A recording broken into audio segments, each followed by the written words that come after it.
శ్రీరామనవమికి అయోధ్యలో నిత్య అన్నదానం ఏర్పాటు చేసిన ప్రభాస్ గురించి ప్రత్యేకించి చెప్పాల్సిన పనే లేదు. టాలీవుడ్ ఇండస్ట్రీలోనే ది గ్రేట్ హీరోగా మాత్రమే కాకుండా ప్రపంచాన్ని కూడా ఏలేస్తూ పాన్ వరల్డ్ హీరోగా మారిపోయి ప్రతి ఒక్కరి మనసుని దోచుకుంటున్నాడు యంగ్ రెబల్ స్టార్ ప్రభాస్.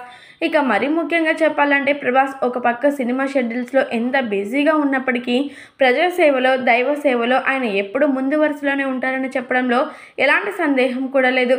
ఇక అయోధ్య రామ మందిరపు యొక్క నిర్మాణం పనులకి ప్రభాస్ భారీ విరాళం ఇవ్వడం మాత్రమే కాకుండా నిర్మాణాలని కూడా దగ్గరుండి చూసుకోవడంలో ఎప్పుడు ముందు వరుసలోనే ఉన్నాడన్న సంగతి కూడా మనందరికీ తెలిసిందే.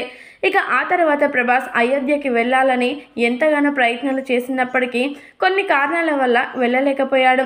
కానీ ఇప్పుడు మాత్రం ఏకంగా శ్రీరామనవమి సందర్భంగా అయోధ్యకి వెళ్ళడం మాత్రమే కాకుండా ప్రత్యేకమైన పూజలు కూడా జరిపించి ఎంతో గ్రాండ్గా నవమి ఉత్సవాలని కూడా జరిపించారట.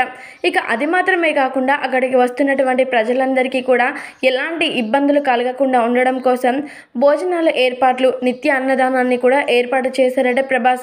మరి ప్రభాస్ ఎప్పుడు ప్రతి ఒక్కరి ఆకలిని తీర్చడంలో ముందు వరుసలోనే ఉంటాడు కదా.